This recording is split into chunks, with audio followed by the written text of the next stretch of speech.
and we're going to call to order the regular HRA meeting, and it's virtual, being held via WebEx. And so first we'll start out with the attendance roll call. So Administrative Assistant Dubois. Thank you. Chair Supple. Here. Commissioner Vries Daniels. Here. Commissioner Regan Gonzalez. Here. Commissioner Sandal. Here. We have 4 members present. Thank you. Thank you. Next, we're going to move forward to the open forum. So Administrative Assistant Dubois, could you tell us the process for that, please? Thank you. Yes, absolutely. To participate live in the open forum, you can do so now by calling 612-861-0651. As you call in, a moderator will assist you and send you into the live meeting. As always, you can provide comments ahead of time to either Director John Stark or myself via email. And we do not have any callers currently on the line. All right, so we'll wait for a moment. Thank you so much for that. While we're waiting, I want to point out for anybody that's watching that currently we only have 4 out of the 5 members seated, and there are council or commission openings, and you can apply to be on the HRA and go through the interview process between now and February 24th. So we'd love to have someone out there that's listening to this join us. So we do need to have a 5th member. So has anyone else called in? Chair Supple, we have not received any calls. All right, so at this point, I'm thinking we aren't going to get any, so we'll go ahead and move on. And our next item is approval of the minutes for January 19th, 2021. So moved, Commissioner Regan Gonzalez. Second, Commissioner Sandal. It's been moved and seconded to approve the minutes. Is there any discussion? All right, hearing none, could we please call the roll? Yes, thank you. Chair Supple. Aye. Commissioner Vries Daniels. Aye. Commissioner Regan Gonzalez. Aye. Commissioner Sandal. Aye. We have 4 ayes. Thank you. All right, thank you so much. Now comes one of the favorite parts of the year for me for the HRA, because we're going to look at the Housing and Redevelopment Authority and Economic Development Authority 2020 year in review. So I'll turn it over to Executive Director Stark. Thank you. Thank you, Chair Supple. I can tell you it's staff's favorite HRA meeting of the year too. Housing and Redevelopment Manager Urban and Assistant Community Development Director Haleman put together the presentation, and they are going to lead you through it.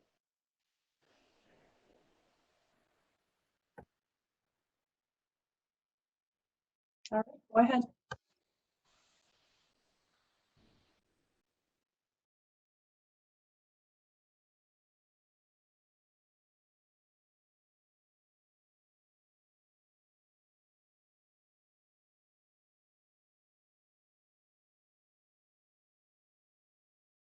I'm so sorry. I'm supposed to start and I could not find the unmute button. I have too many things open on my desktop. So sorry. Let's try that again.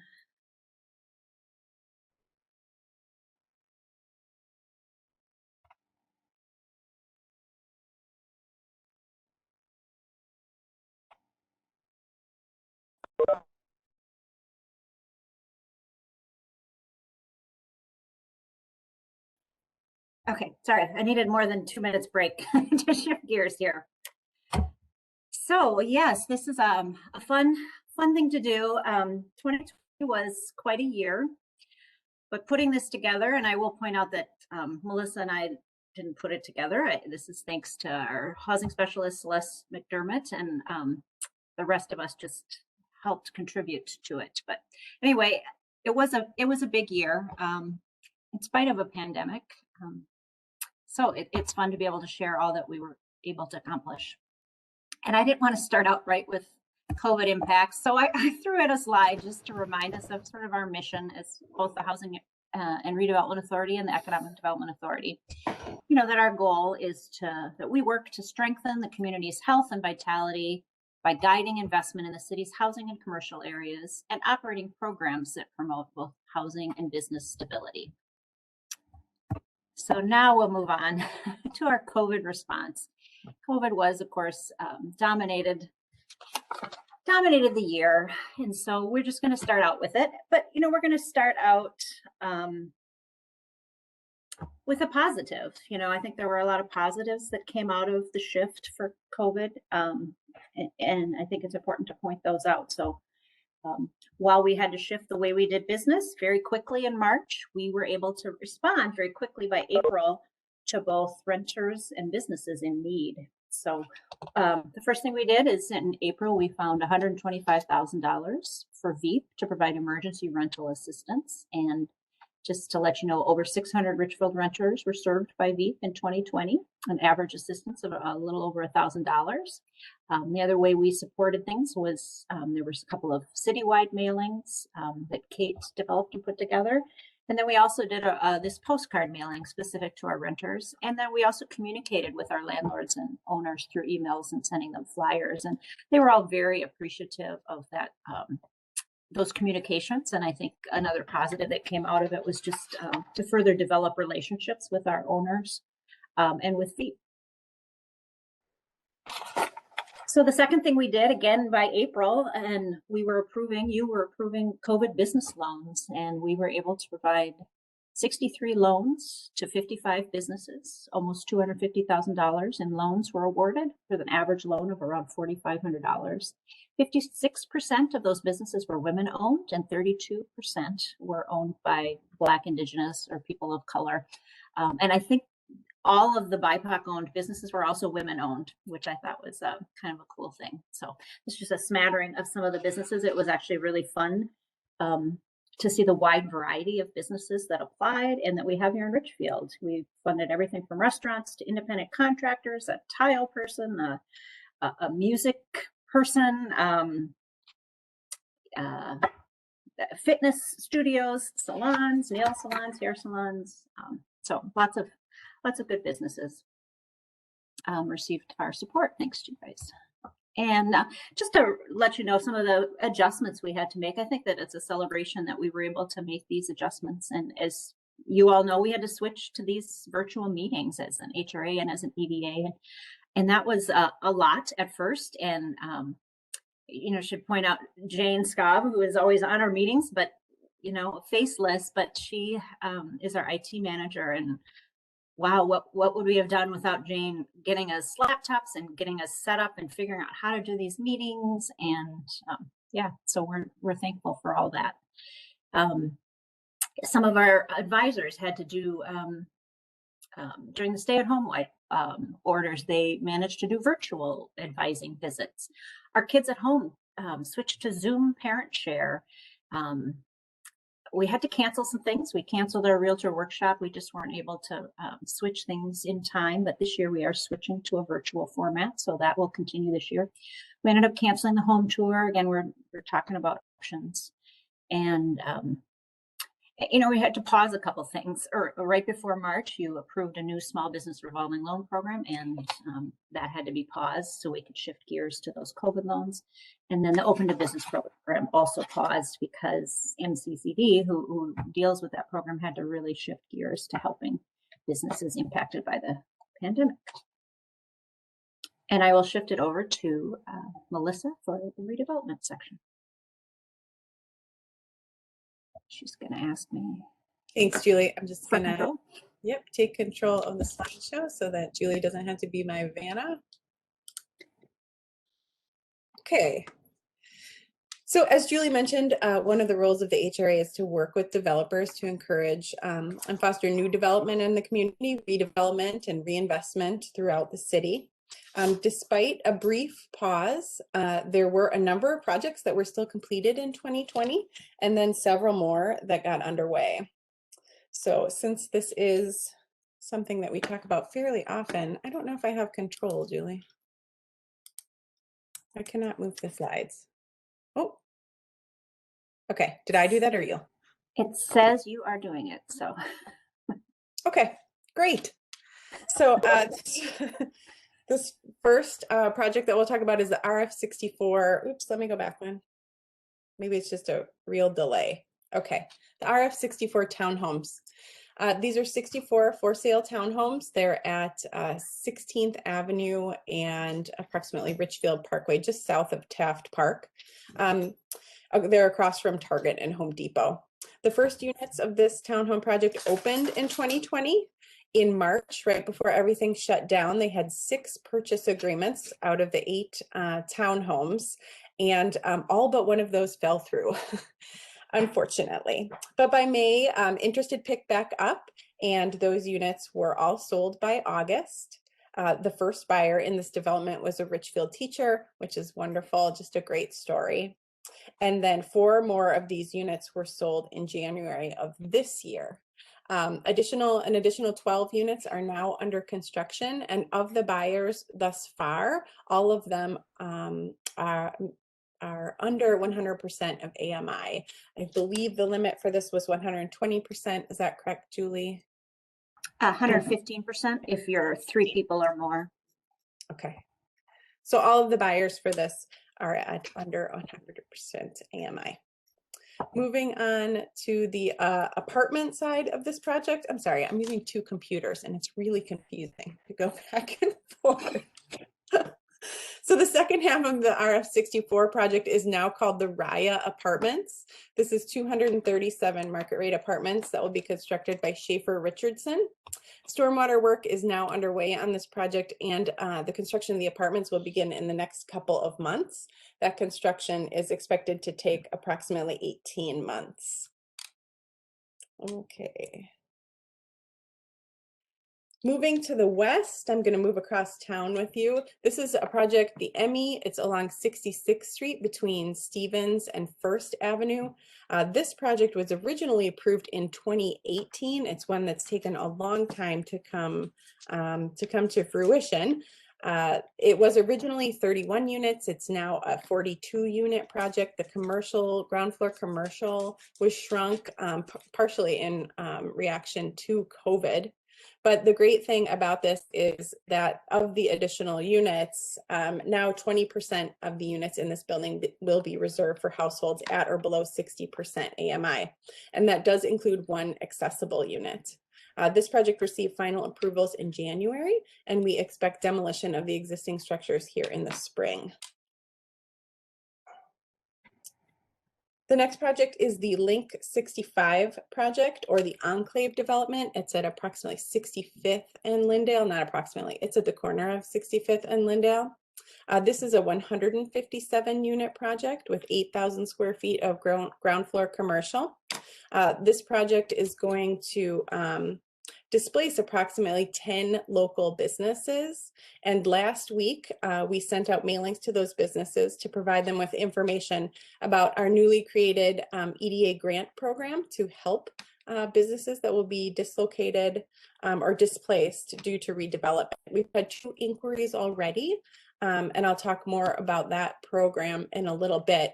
The exciting thing about the Link 65 project, we believe, is that there will be 10 2-bedroom units reserved for families or households at 60% AMI, in addition to a contribution to the city's Housing and Redevelopment Fund.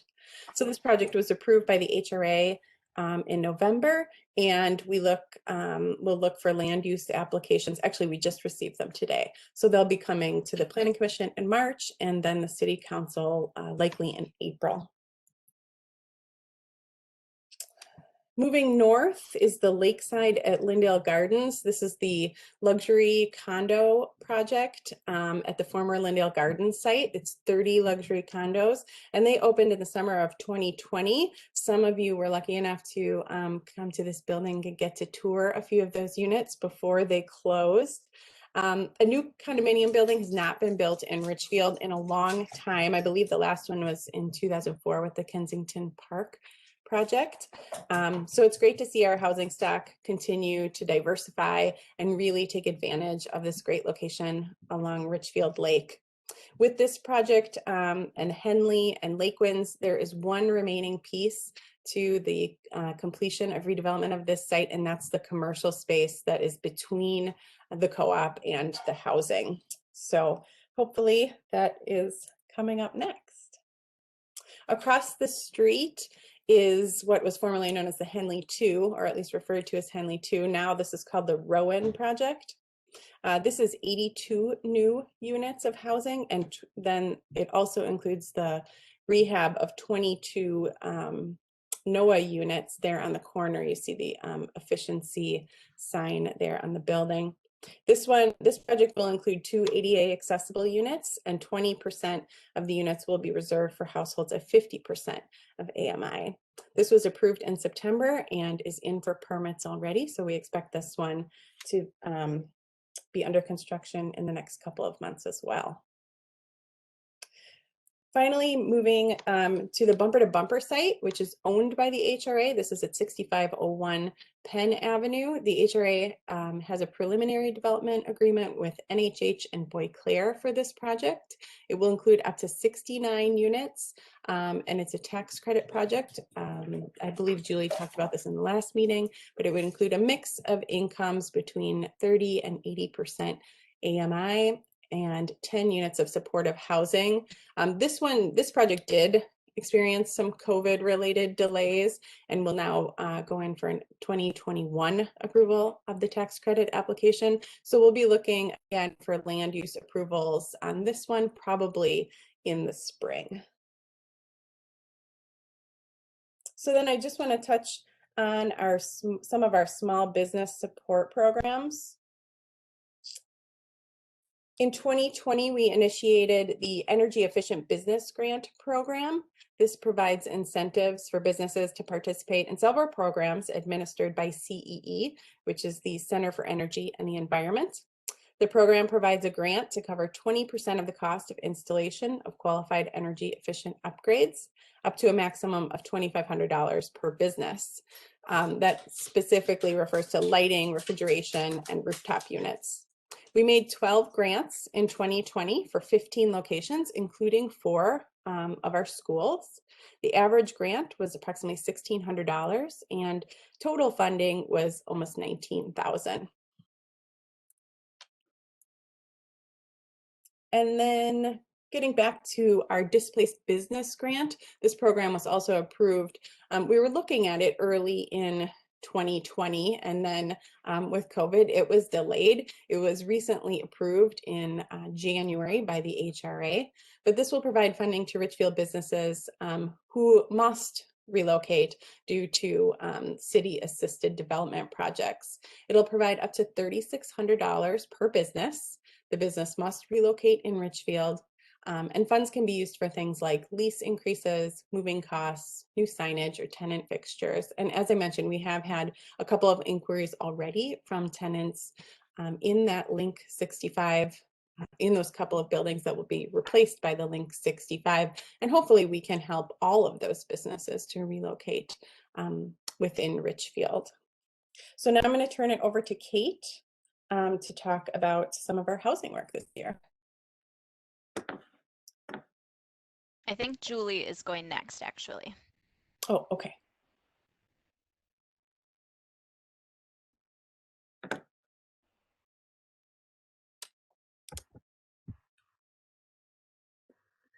Julie, you're muted still.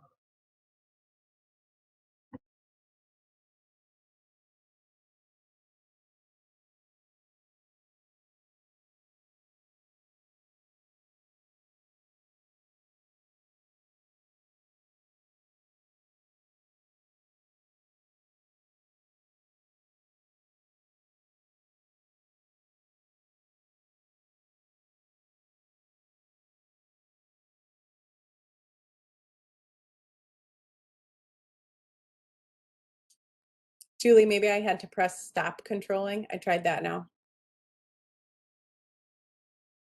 Oh, I'm sorry, I got it back. I have trouble finding the unmute command when I'm sharing, and I just figured out where it is. Sorry, it becomes super tiny. No worries. And now I just have to find the presentation again.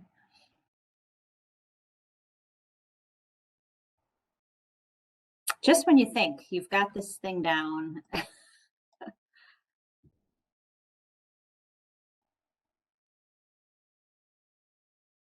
Okay, now let's shift to housing. So I mean, as you know, that housing is just a big part of Richfield and who we are, and formed as a bedroom community originally, and so preserving and improving that housing stock is just a big part of what what our mission is and what we've been doing for many years.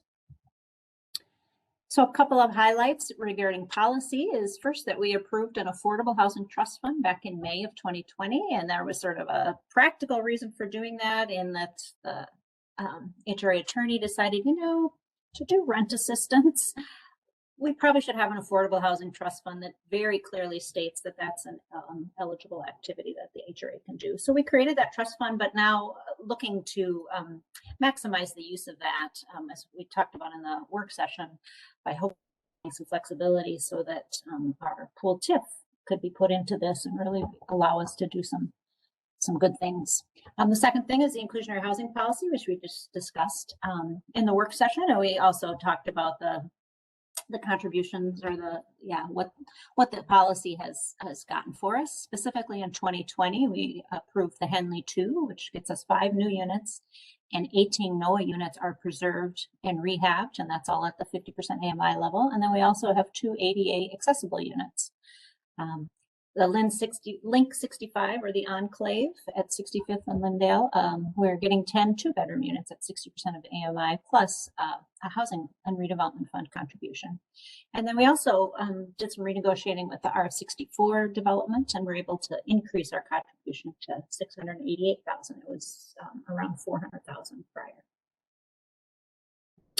So rental housing is an important part of what we support in our community as well, and that's something that we've really tried to reorient ourselves a little bit. In years past, I think we were focused a lot on home ownership, and rental housing tended to be forgotten, and we've made lots of efforts in the last few years to bring that back to the front and really provide some support. So in terms of our apartment housing, we wanted to be maintained and improved as well. And so a couple of years ago, the EDA created an apartment remodeling program. And this last year, we approved 4 loans. Average loan amount was $21,000. A total of $82,000 in loans were approved. We budget $100,000, but I consider it quite a victory that we were managed to spend $80,000 during a pandemic. It was challenging to do rehab in an individual apartment unit. It's hard, scheduling that, and people are home a lot, but you can't have workers in the home when people are home. So I just really congratulate those owners that were able to make improvements, which included roof insulation, siding, windows, appliances, air conditioning units, carpeting. So just a variety of things got done. And then we do require a match for that program, so we were able to leverage more funds and more improvements. So there's some pictures. On the left is a building on Cedar that replaced its windows, and he was able to upgrade those windows, even though it's not in a noise contour. It's kind of in the V of that contour. He went with higher quality sound proofed windows because of the noise from the highway, and so I think we helped to enable him to do that. And he's coming back and doing his second building with another loan this year. And on the right is just a new door that got replaced on a building that's located along Penn. So the other piece of funding we have, couple years ago, we were given a grant from the Affordable Suburban Housing, a nonprofit that shut down, and they gave us $100,000 to spend. And so we created sort of a second apartment program. This one we gear towards making real improvements in units that are occupied by longtime renters. Typically units only get upgraded when the unit turns over, but Richfield actually has a lot of renters who live here a long time. They're not just in and out in a year or two. And so we wanted to specifically focus the money. And it took a little while to kind of get it in gear, but I actually worked with an owner this year, and he got a $45,000 grant that he then paired with a $26,000 loan for over $120,000 in improvements. And nine of his, I think it's 18 units, qualified for the grant. And he put in, as you can see, new flooring and all new bathrooms, carpeting, paint, kitchen, sinks, faucets. and then he had to replace his roof, and it ended up being extremely more expensive than he had planned when they got into the project. So that's where the was really able to help him out. And then we operate our own Section 8 housing choice voucher program. And this is rental assistance for households earning less than 50% of the AMI. And we served 341 households in 2020, and we had to make quite a few adjustments to be able to continue this program this year and help serve our families. Section 8 staff actually really assisted the department by being willing to work evenings and weekends.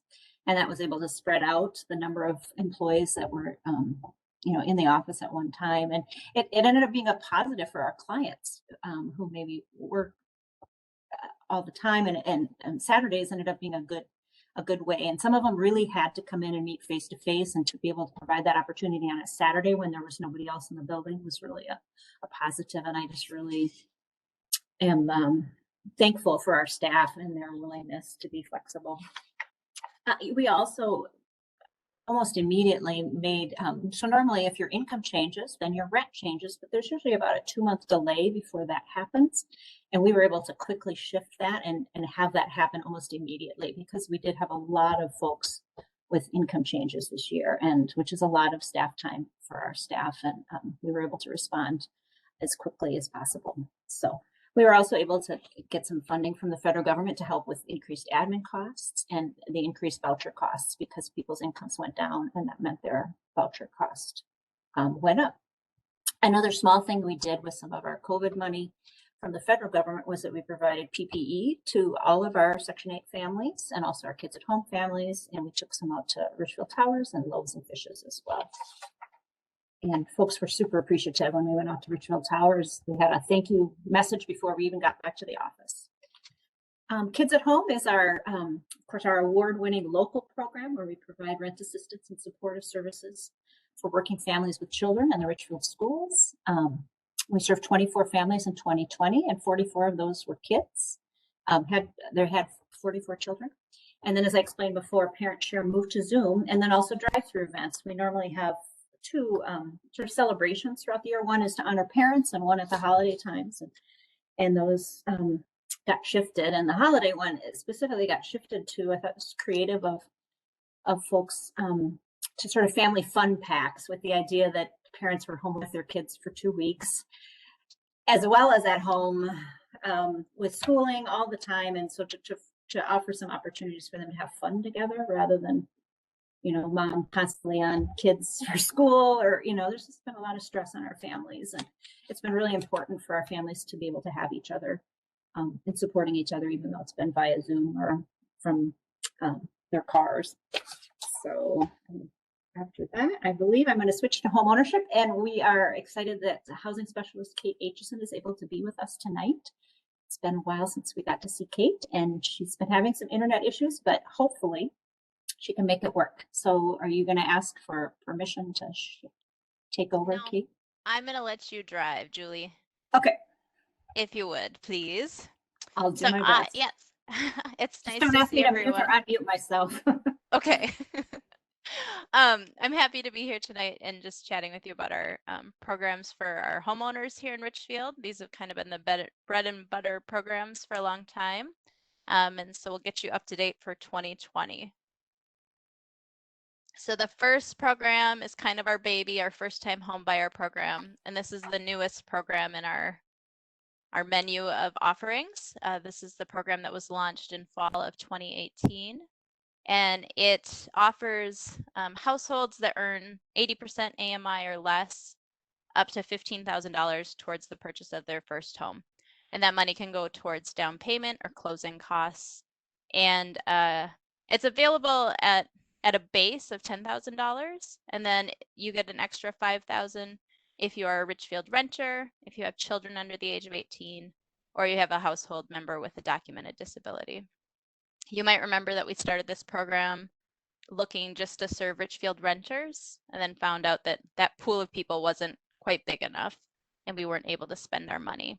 And so we've expanded the program to include any first-time home buyer who meets that income guideline and then also finds a house to buy in Richfield. And right now that's really the problem, or I guess the biggest challenge is that there's not a lot of affordable homes to buy in Richfield. Our housing prices are up high. And as you can imagine, first-time buyers are often pre-approved for under 300,000. And so we hear a lot of people have interest, and there's just not very many homes out there for them to buy. So hopefully that'll loosen up soon. That loan is a no interest forgivable loan. It's forgiven 10% each year, and so after 10 years, it's fully forgiven. So in 2020, we closed 6 loans, and of those loans, 3 were to households of color. 4 of those households had children under age 18, and 3 of them were actually renters. So we have actually been able to serve some of our renters as well with this program. Total of $80,000 was lent out in that assistance. And we've already had a number of applications coming in this year. So it's very exciting. My favorite applicant that we worked with last year, it was right before the shutdown started. And it was a woman who was 71 years old, African-American woman buying her first home. So it was really fun to get to go to closing with her and celebrate with her as she purchased her first house. The next program I'd like to catch you up to speed on is the Richfield Rediscovered program. So this is our new construction program for market rate housing. This year we acquired 2 lots for future construction. We currently have 1 RFP out for bids for property that we own on 2nd Avenue. And then 5 homes were completed on Emerson Lane, which you probably all remember. That's a long-standing project. It was approved in 2019, and then the construction was completed finally this last summer. These are just some images of that Emerson Lane site. As you remember, it was vacant and empty beforehand, and now we have 5 nice houses out on the site built by Endress Custom Homes. They all had the same floor plan, but then varying roof lines, siding, and finishes to suit the buyers there. And in addition to the houses, there was a public road built, utilities were fully extended from Emerson Lane, and a turnaround for fire and emergency services. It was a nice project to get complete and see it kind of finished up. It was a long time in coming, and the original property was purchased, I think, in 2005. So many years with the project on the books. And he also started construction in March, right when the pandemic hit. That's right. He closed March 30th. So yeah, it was. I was very impressed that everything came together given COVID, and that construction was wrapped up by the end of the summer. Our new home program supports and offers home ownership opportunities for moderate and low-income households. And in 2020, we saw 1 new construction project completed at 6310 Irving. And then we have a rehab project with the Land Trust at 7132 Columbus as well. Overall, this program has seen 53 houses either built or rehabbed since it started, and we're happy to see more coming down the way too. So Irving was a Habitat for Humanity home that was built, and some of you came on our tour this summer. This house was originally purchased, the old house, in 2012 for $52,000. It might have been the cheapest house we bought, at least in my era here. The site had plenty of challenges. If you remember, it has an alley in the back. It's very narrow. And we had a lot of different kind of iterations of this project come through before Habitat finally found a design and a proposal that would work. It was sold to Habitat for $1, and they encountered some hazardous waste in the soil once they started digging, and so the HRA generously helped subsidize that cost as well. But the house has 3 bedrooms, 2 bathrooms, and then it was also brought forward different universal design standards to make it have better visitability standards for somebody in a wheelchair or somebody that needs kind of extra accommodations. And the house was sold to a family. I don't have the information about the family living there now, but with the Habitat program, it's somebody, a family at 60% AMI or less. And then 7132 Columbus is currently being rehabbed by the West Hennepin Affordable Housing Land Trust, which is a longstanding partner of the City of Richfield. This is our 14th Land Trust house. It's being rehabbed by Walt. They're unfortunately taking that kind of retro window out from the front, but it's almost done. They're adding new windows and just getting everything up to speed. It's a nice house. It's going to be sold to somebody in their program, to a household earning 80% AMI or less.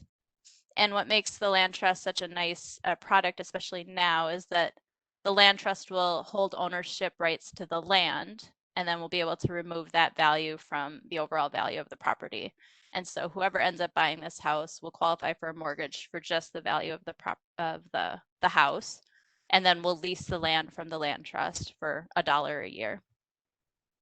We're going to be looking for another house as well. Hopefully start another one with Walt here in 2021. And so they're on the hunt for the next house as well. Moving on to rehab and remodeling, our transformation loan program was very popular last year as people began staying home and realizing that it was time to start their long-awaited projects. We had a lot of calls kind of early on in the pandemic for people ready to put that addition on or add the basement bathroom. And we were able to fund 5 loans with our funding last year. 4 of those projects finished up, with 1 holdover from 2019. And then we have 2 that will be finishing up this year as well. So we just have a few pictures of some of these projects. This was a basement remodel at 7333 Sheridan Avenue. It was $72,000 in total cost. So the EDA loan was for $10,750. The next one at 7340 Clinton is beautiful. They updated their kitchens and their Richfield bathroom. It looks so pretty. This was a cost of $145,000, and so the EDA's loan came in at just over $21,000 for this project.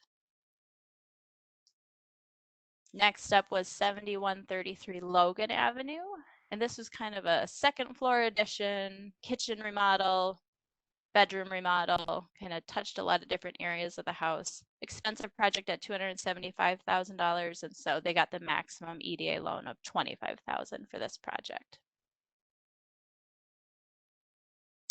And then finally, 2015 Forest Drive. This is kind of a cool project. It was a whole house expansion and remodel for a multi-generational family. So this was grandma's house, and her adult children and their young adult children were all going to be moving in and living together.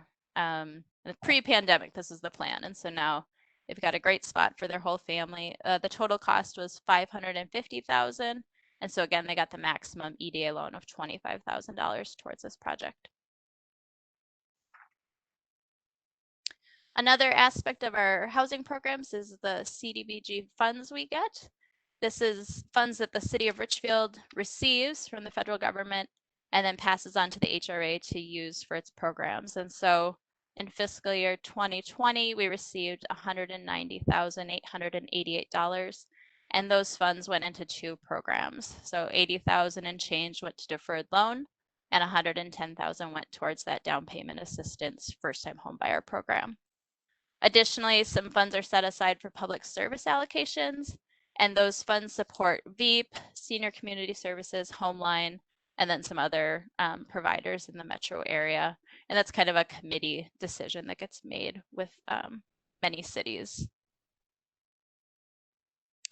For deferred loan, this is the loan that's been around for a long, long time in Richfield, and it helps a lot of people on a fixed income, low income households kind of take care of those health, safety, maintenance items that come up. We do a lot of roofs, a lot of siding, a lot of windows with this loan. And it's a great resource for people when they don't have the cash to make those improvements. Hennepin County administers the program for us. And so in 2020, they saw 9 projects completed, 6 projects started. There's still 47 households on the waiting list. It's always a popular program. But money does get repaid and recycled back into the program. So we saw over $100,000 in repayment this last year, which will go into that pool and hopefully serve those 47 households waiting. We also contract with the Center for Energy and the Environment to help with some of our programs. And so they offer remodeling advisor services, and then they offer the fix-up loan to our residents. They administer both those things. The remodeling advisor is a great service. It's a free visit with a professional who can give people input on their questions, you know, ranging from real specific like water damage issues to, I want to add a bathroom. Where should I put it? And Jamie's the guy that's been doing these visits for a long time, so he's very familiar with Richfield houses and a really nice guy to have people talk to. The fix-up loan is a loan that we have previously written down to 3%. And now with interest rates being so low, we're going to kind of put that program on hold because CEE offers other loans with lower interest rate, but they did for this last year as well. We also promote the Home Energy Squad with CEE, which is free home energy visit. You get free products installed while you're there, and then a whole slew of just data and information about your house and its energy efficiency. CE makes it so easy to get those projects done and scheduled. They help with vetting contractors and scheduling, installation, things like that. And we participated in a Home Energy Squad Inner City Challenge this year. There were 15 cities participating, and I'm proud to tell you that we finished 7th, so we did okay. We weren't last, we weren't first, but this program has been going on a long time in Richfield. We had 48 households added to our numbers in 2020, and so hopefully we'll continue to see those types of numbers as well. We also offer architectural consultations. This is the $50 visit with an architect in your home. We had 30 visits in 2020, which was really impressive given COVID and people, you know, being gun shy about letting strangers into their homes. Some of the architects, did virtual visits, but I think they're all back to doing in-person visits now too. It's a great tool for our homeowners as they're thinking about these projects and just want to get some input from a professional. And then finally, the fanciest part of all, our HRA loan portfolio management. We have over 315 active loans to take care of, and so that manifests itself in subordination requests throughout the year, payoffs, loans maturing, meeting their 30-year maturation date.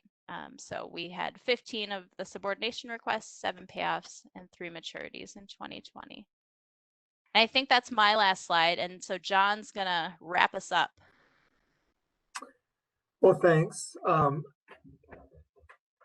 It's just an overwhelming amount of work that the staff accomplishes. I'm so proud to work with them.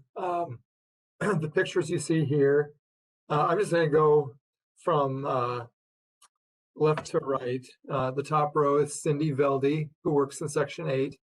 Julie Urban, who you know. There's me. I'm just the figurehead. I'm like the queen who waves in the parade.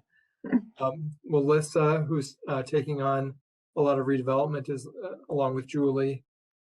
Celeste McDermott, who helps Kate run our housing programs and who put this presentation together for you. Then on the bottom row is Talisa Parsons. She works in Section 8. Lynette Chambers, who is just a jewel for us in the city of Richfield, the Richfield HRA. We're so lucky to have her. She knows just so much about Section 8 housing and is tough love personified with her clients. Mert Link, who keeps us out of jail by watching over the money. Latanya, who keeps everything organized and keeps us on track.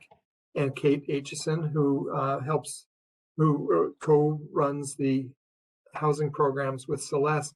And then I would also mention Nellie Jerome, who's a planner by trade, but she's been helping out with running the meetings and taking calls and different things. So Nellie's helping too. So again, I'm just incredibly fortunate to work with such a great group of people. And we take any questions you might have. Thank you. Do people have questions or comments? All right, Commissioner Vries-Daniels, go ahead.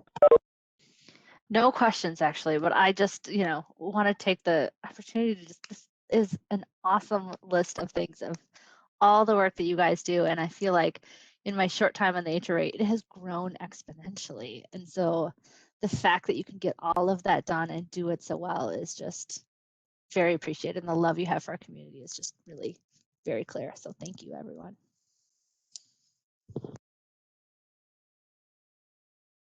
All right, other questions and comments? Commissioner Regan Gonzalez?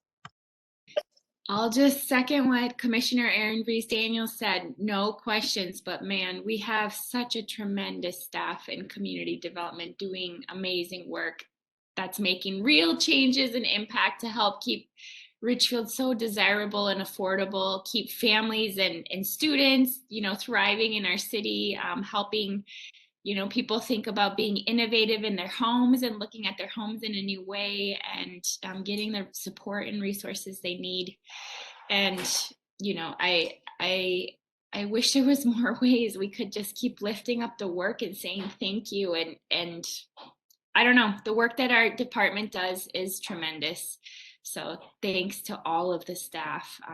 You guys are really making real impacts on the lives of all of our residents through these programs. That's very, very clear. Thank you. Any other comments?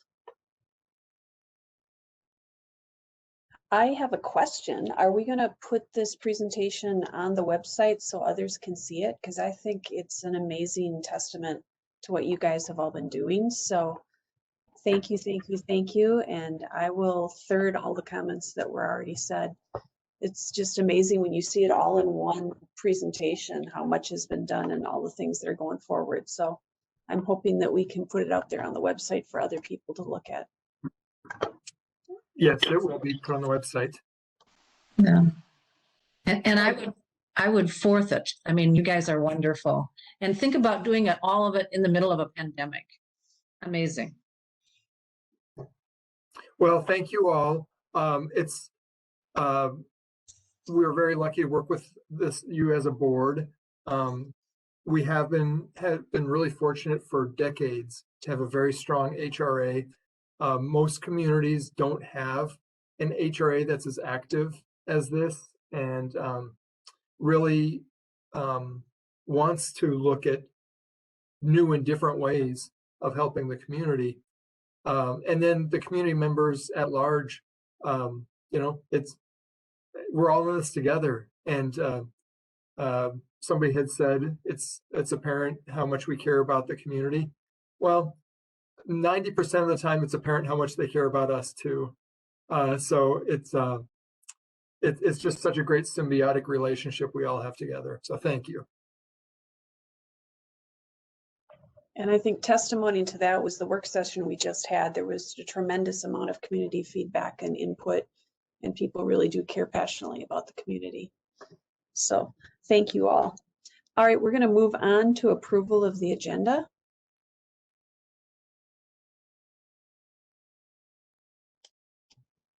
Commissioner Sandal, move approval. Second, Commissioner Regan Gonzalez. All right, it's been moved and seconded to approve the agenda. Administrative Assistant Dubois, would you please take the roll? Yes, thank you. Chair Supple, Aye. Commissioner Reese Daniels, Aye. Commissioner Regan Gonzalez, Aye. Commissioner Sandal. Aye. We have 4 ayes. Thank you. Thank you. Next, we'll be moving on to the consent calendar. Executive Director Stark. Thank you, Chair Supple. The consent calendar contains separate items which are acted upon by the HRA in one motion. Once the consent calendar has been approved, the individual items and recommended actions have also been approved, and no further HRA action would be necessary. Tonight, we have 2 items on the consent agenda. Item A, consider a resolution approving temporary construction easements with the Metropolitan Council over property located at 6613 to 6625 Portland Avenue. And item B, consideration of the adoption of a resolution approving several documents and authorizations relating to the construction financing for the Cedar Point 2 apartments. And that does conclude tonight's consent calendar. Thank you. I move approval of the consent calendar.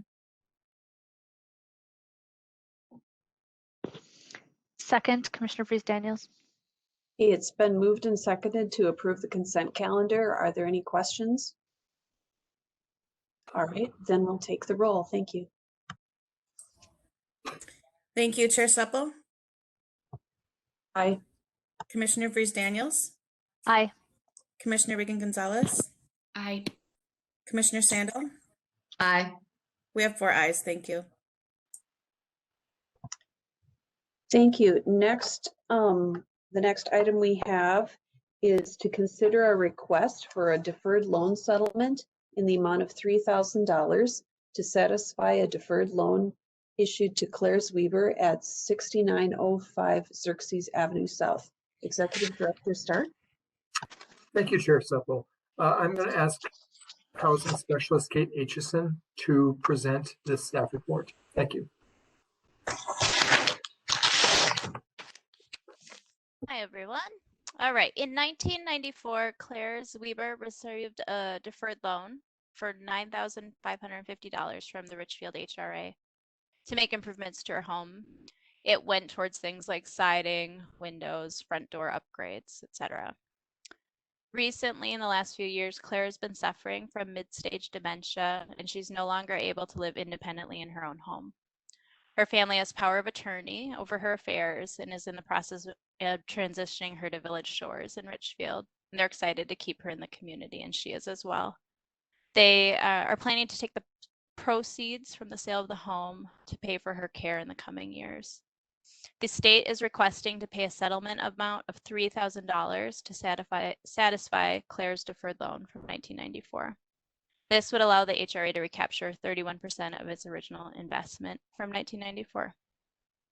The rest of the staff report has some more context and historical information, including some previous settlements that the HRA has decided upon. I'm happy to answer questions. We also have Mark Sweeper here. He has power of attorney. He's the brother of Claire as well. So I'm happy to answer any questions, and Mark could provide some information as well if needed. Thank you for joining us here. Are there any questions?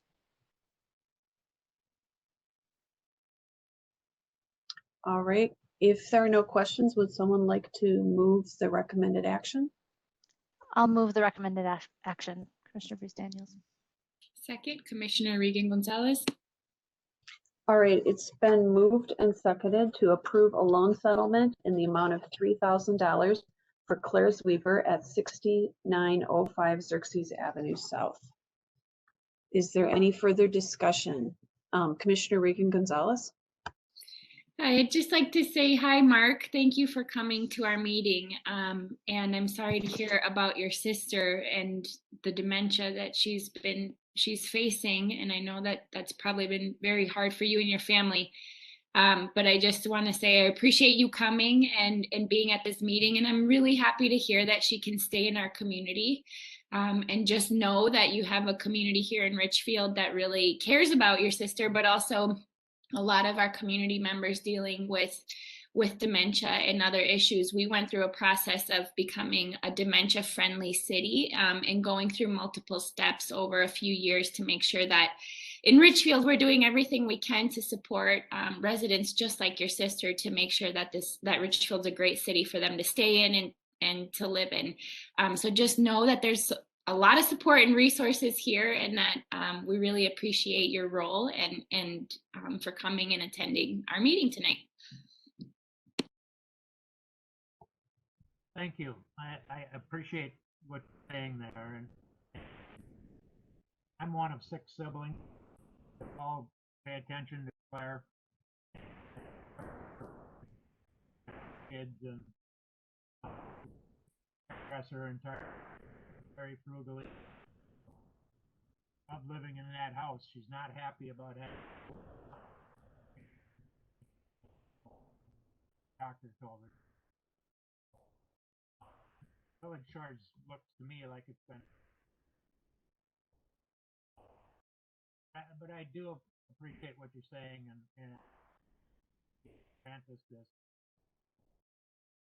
I've living in Richfield for 42 years. Sort of kept up her house as much. Windows they put in that loan are still in there. Thank you. Thank you for your remarks and for joining us tonight. Is there anyone else that wants to comment? All right, then Administrative Assistant Dubois, would you please call the roll? Yes, thank you. Chair Supple, Aye. Commissioner Vries Daniels, Aye. Commissioner Regan Gonzalez, Aye. Commissioner Sandal. Aye. We have 4 ayes. Thank you. Thank you, and best wishes to your sister, Mr. Dweeber. Thank you very much. I really appreciate it. All right, our next item of business, it would be the HRA discussion items. Are there any items that people would like to discuss? All right, Commissioner Regan Gonzalez. I just want to highlight the great work session that we just had before this meeting on looking at our inclusionary housing policy. That was a session with staff and our city council and our HRA. And just thank all of the residents, the staff, and the folks working on this together. This is such a complex issue that we face in Richfield and that we're facing regionally and nationwide. And I don't know of any other community in our peer communities and in the metro that is doing the tremendous work that we're doing to try to work with our community to solve these issues. And it's also really clear that we need to have more support from our state and we need more support from our federal government, because I see us working so hard to really address these issues, and I know we're doing the best that we can do, and that's super important, but we need to keep advocating for the support at the state level, because this is just something we can't tackle alone. So it was a great work session.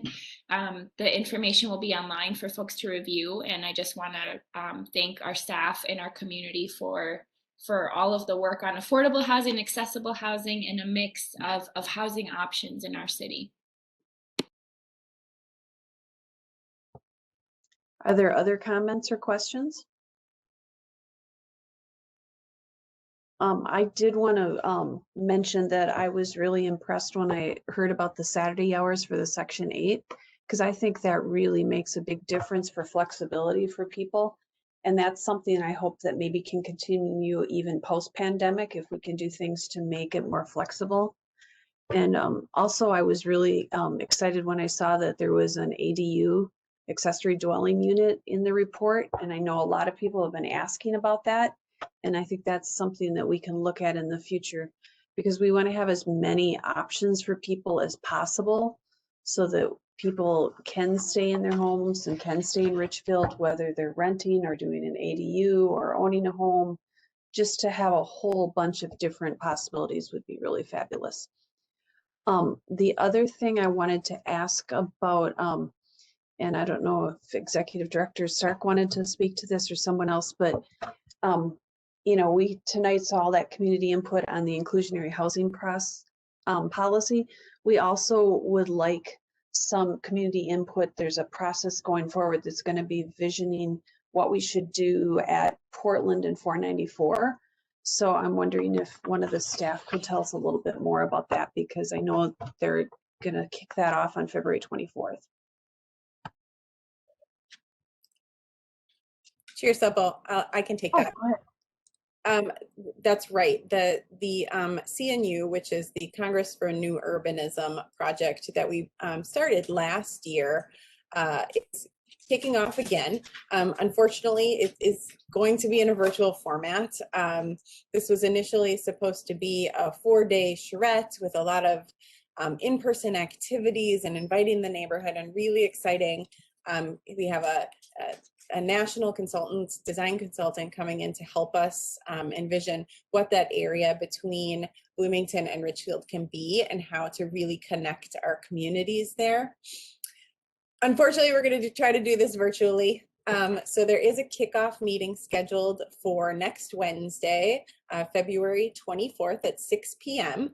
And at that meeting, our consultants will provide some background information. what the project is about. We'll talk about some of their early thoughts and ideas for the area, and then also walk through the series of online engagement tools that will be available for people to provide feedback. We've got a really exciting website set up where people can put different dots on maps, provide thoughts on where they want to go, what makes their neighborhood great, what should be improved, what they're looking for. So folks can go to our website now, and if you just go in the search bar and type in CNU, the project page will come up. From there, you can access the main project page, which is actually hosted by the City of Bloomington, and register for that kickoff meeting. A postcard went out to the entire area, residents and property owners, in English and Spanish last week. Additionally, we sent letters, specific letters to property owners and business owners to make sure that we get their feedback as well. We're scheduling some stakeholder meetings with area developers, some of the agencies. There's an Orange Line station that's going to be coming through this area, so we're talking with Metro Transit. Maria has a copy of the postcard there. And then additionally, I know there was a question about if those engagement activities would be available in Spanish, and they will be via Google Translate. So just like our website, there's the ability to click up in the right-hand corner and change to any number of languages that you may need for those activities. That does work both on our page and on the project website. Thank you so much. That's helpful information, because I know people were wanting to participate and they wanted to find out if they could do it in English or Spanish. And it sounds like we could do it in other languages as well. So thank you. Are there any other discussion items? All right, well then we'll move on. We'll move on to the Executive Director's report.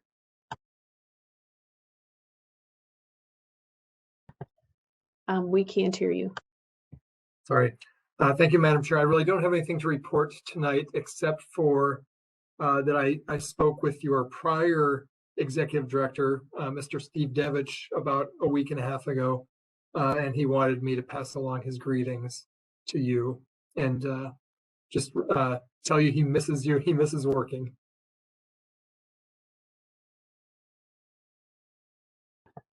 All right, well, we miss Mr. Devich as well, so tell him best wishes from all of us. All right, so next we'll move on to claims.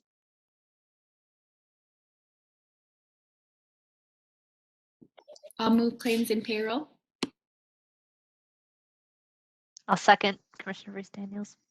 All right, it's been moved to move the claims and payroll and go. Are there any questions? All right, then we'll go ahead and take the roll. Thank you, Chair Supple. Yes, aye. Commissioner Reese Daniels. Aye. Commissioner Regan Gonzalez. Aye. Commissioner Sandel. Aye. We have 4 ayes. Thank you. All right, well, once again, thank you all for all your hard work and for all of the things that you've done, and this meeting is adjourned.